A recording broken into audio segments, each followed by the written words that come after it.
A storm has risen over the Collins estate, and an atmosphere of impending doom pervades the great house. Count Potoffi has taken over the body of Quentin Collins, and on this night, a young woman tries to find the reasons for certain frightening events in her life. Through a seance, she seeks to contact the spirits of the dead, and soon, for one frightening moment, she will be convinced that she has succeeded. Is there someone else in this room? Someone else? If there is, give us a sign.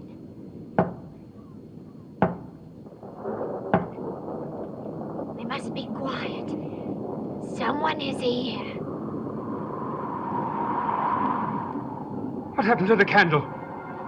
I can feel the presence of someone, of one who has to communicate with us. Who is it? We must remain seated, not break contact. We must leave the way open for the spirit to come to us. Look, in the doorway. Who are you? Who are you?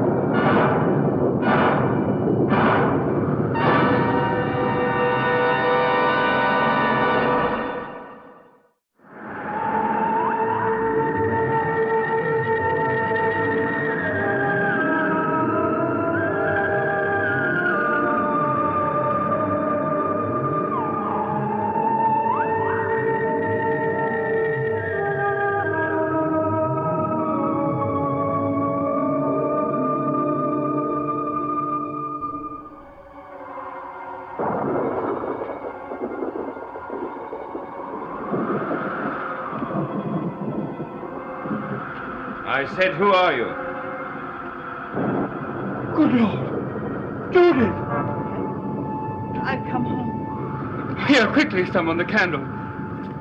Edward, who is she? It's my sister Judith. Oh. Go into the kitchen and get some smelling salts, quickly, please. Here. I want you to stay here and watch her. I'm going to call the doctor immediately.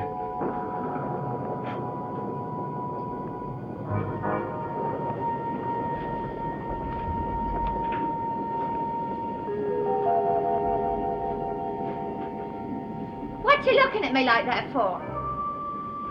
Where you're dressed. All that paint on your face. Charity, what's happened? Pansy Faye's my name, and nothing's happened to me. I ain't changed a bit since the day Carl brought me to this house. The day Carl brought you. And I ain't forgot the way you treated me then. Wasn't good enough for you, was I? The doctor's coming right away. I would like to be alone with my sister, if you don't mind. Whatever you say, Governor. Edward, the smelling salts. Thank you. Kitty, I think it's best for you to meet my sister later under the circumstances, if you don't mind. Yes, of course.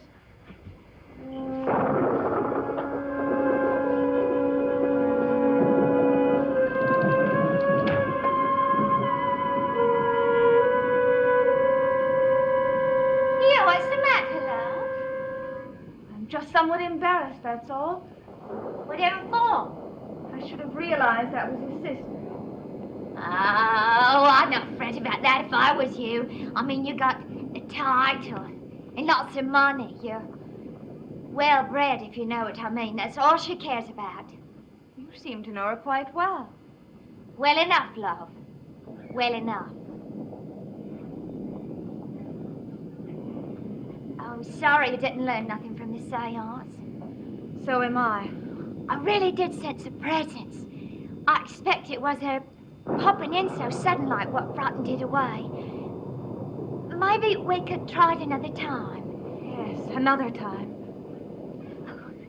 It's freezing I am. Always that way after a seance. I think I'll have a cup of tea. Would you like some, love? No, thank you.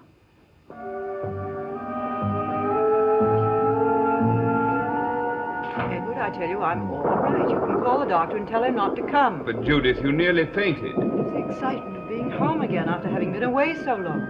Why didn't you notify us that you were arriving? I didn't know myself until late this afternoon. That's when the doctors decided I was well enough to leave. They should have done it weeks ago. But no matter. I'm home again. Back at Collinwood. My Collinwood. Are you pleased, Edward? Or were you counting on my being away longer? Judith, if I'd had my way, you wouldn't have gone to the sanitarium in the first place. It all happened so quickly. I know. You made quite a point of telling me that the first time you came to visit me. I meant it then, and I mean it now. I believe you, Edward. Now, will you please tell Gregory I would like to see him? Oh, what's the matter? Didn't you return together? Of course not. I came alone. I assumed that he brought you back, that he was out putting the carriage away. Don't look so startled, Edward. Surely it's not the first time you've made a wrong assumption. No, but a logical one. Gregory left here last night to go and visit you. And I haven't seen him since. Do you mean to say that he didn't see you? Edward, I've been confined to the Rushmore Sanitarium for almost 4 months. And during my stay there, Gregory never came to see me once.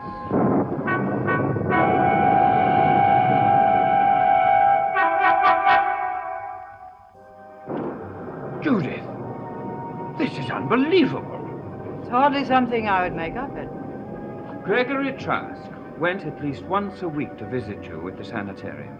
And each time he stayed overnight. Is it possible that you didn't realize he was there? That you didn't recognize him? No, it is not.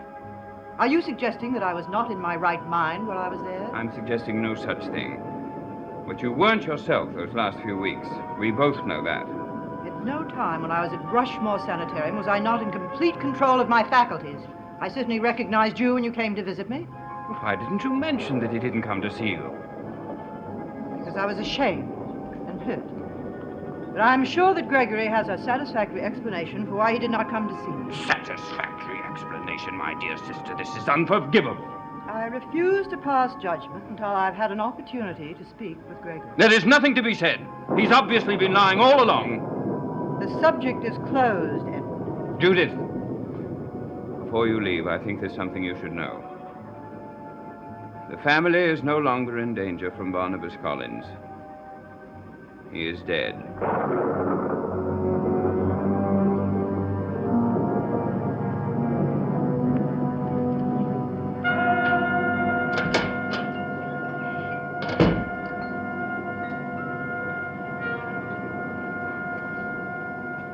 Glad to see your mind is occupied with portraits. So is mine. But it's Quentin's portrait that interests me. Where is it? It's still in his room. I told you to get that portrait for me by 9. It's past 9 already. I tried to get it, but I was caught. By whom? Edward! We can't talk here. We'll be overheard. Edward is in the drawing room. He's talking to his sister. Judith? You don't know her, do you? Only by reputation. Shall we not stray from the subject? I want that portrait. I told you I tried. Try again. I've talked my way out of that room once tonight. I'll never be able to do it again. My dear Lady Hampshire. Now, you listen to me. You can threaten me or do anything that you want, but I can't get that portrait out of that room, and that's all there is to it.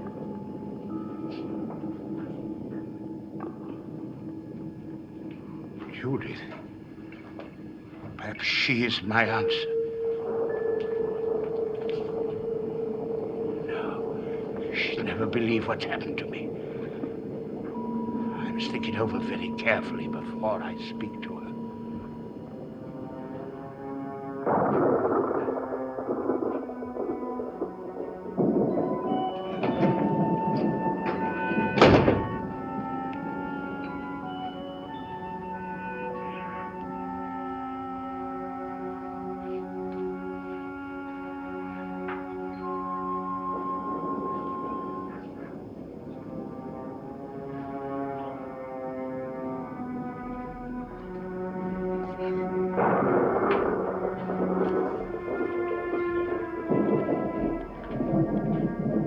Know yourself.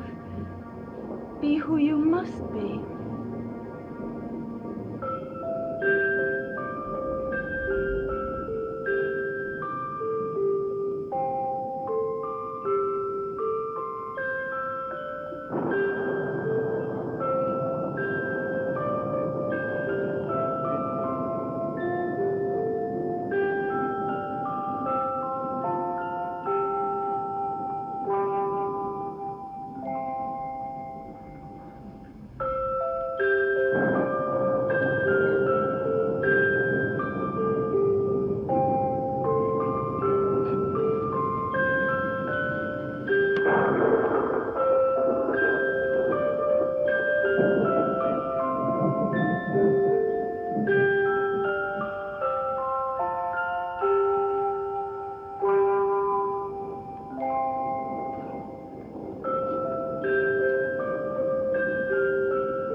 No one has any idea why Charity is convinced she's Pansy Faye? My guess is it's a spell that Barnabas put on her, like the rest of us. But wouldn't that spell have been broken after she killed Barnabas? I would have thought so, but obviously not. I don't know why. And no one tried to help the poor child. You just sat idly by and let her leave Collinwood to live a cheap and tawdry life. Please send her to me at once. What for? I want to succeed where the rest of you have failed. Please get her for me.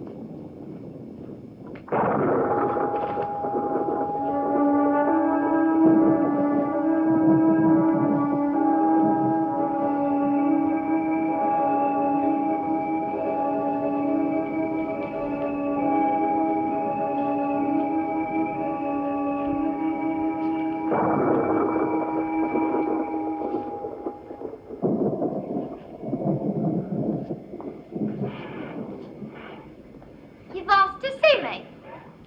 Yes, please come in. What do you want with me? Only to talk to you for a moment. Won't you sit down? I wasn't good enough for you to talk to when Carl first brought me here. Charity, I think I'm the only one who has the understanding of what's happened. Happened to me? Nothing's happened to me. Listen to me, please. Now that I'm back at Collinwood, this house is going to be run differently, and I intend to be a good and proper wife to your father. My father? Wouldn't that be the fancy trick of the year? Oh, Bertie Fye's been dead since about I'm 18... talking about your real father, Mr. Trask. What? You mean that old crow what lives here? Oh, I'd take old Bertie any time. Whatever his faults were, he had a bit of heart about him. He could be tender. Give a person a smile now and then. But whatever you think, Mr. Trask is your father, and I am his wife. And I cannot, in good conscience, allow you to go on living in town the way you have been. You can't allow it. You've got nothing to say about it. I will have Edward send a servant into town to get your things. Now, you hold on just a minute. You've got no right to decide what I'm going to do with my life, and I won't let you do it. What would your mother say if she could see the kind of life you're living? My mother? She was a God-fearing woman who brought you up to be a lady. How would she react to the way you're dressed? All that frightful paint on your face. How would you like her to walk into the Blue Whale and hear you singing one of your chief little songs? What'd you have to go and bring up my mum for? I don't like to think about it. You wouldn't want her to see you now, would you, Charity? She always wanted me to be a very respectable lady. And you could be in time if you come back to Collinwood.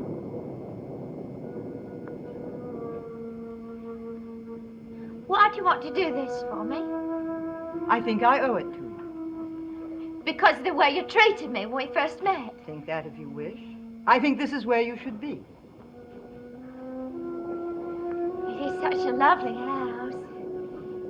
I remember saying that to Carl the first day he brought me here. He was so excited and proud. Showing the place off to me. Then you'll come here and live?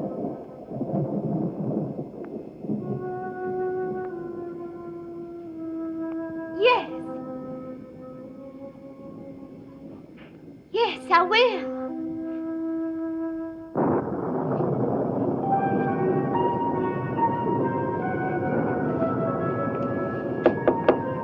Kitty, are you in there?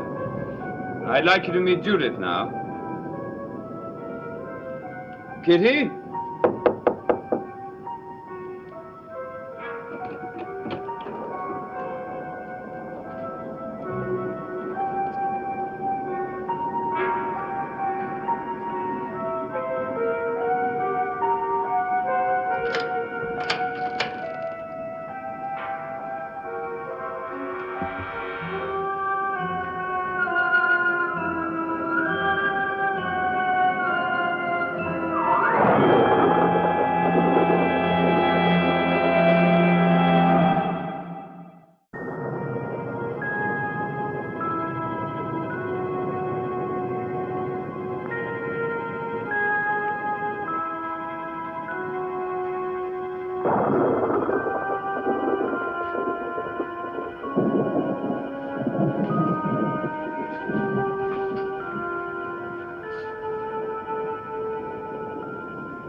I beg your pardon. You are Judith Collins Trask? Yes, I am. I am Count Andreas Petofi. Of course, I've heard Edward speak of it. A very great honor, my dear lady. May I sit down? Oh, of course, please forgive me. Is it possible that we have met somewhere before? Oh, I don't believe so. How extraordinary. I had conceived an image of you before tonight. You correspond to that image in every detail. Oh, that's not possible. Not only is it possible, it has happened. I imagine the beauty of your face exactly as I see it before me now. I'm very flattered, Count Petofi. I wonder if that may mean that you are a person who would understand me as few others do. In what way? When I was very young, I discovered that I have certain minor psychic powers. Most people either don't believe such things or they laugh at them. That's why I've seldom discussed my abilities with anyone. Exactly what kind of psychic powers are you talking about? May I have your hand? I see a room in this house, a nursery. I see a child, with her a governess.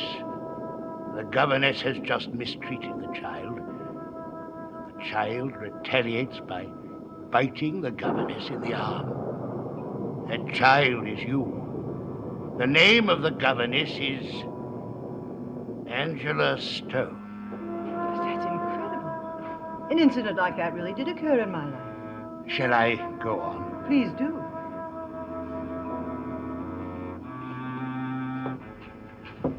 Kitty?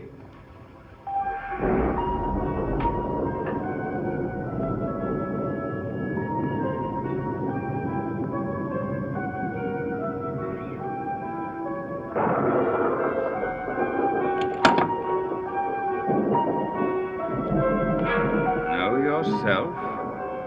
Be who you must be.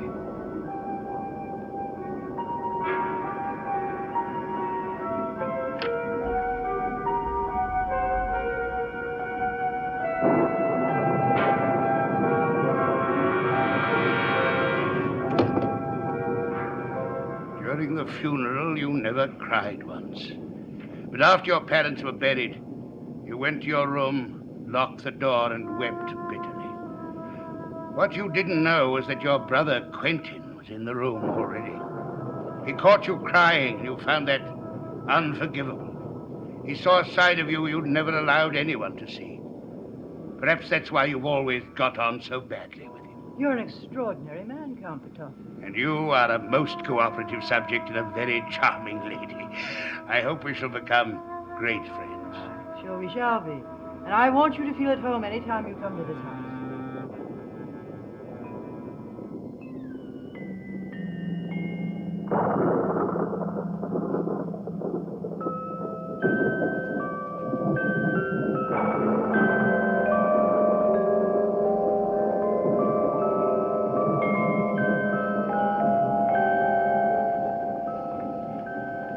Lady Hampshire, have you met Edward's sister?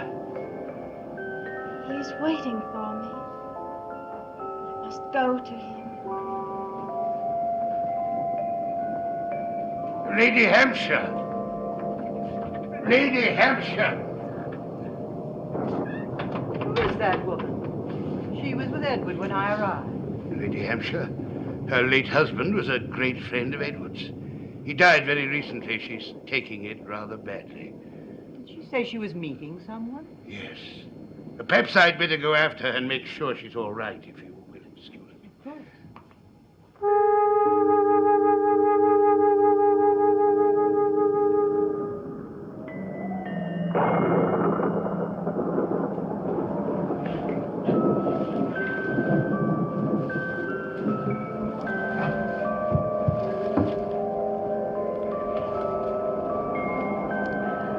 Come to you. I could not stay away. I had to see you one more time. Just one more time. I had to see you. Please, come to me. Let me see you.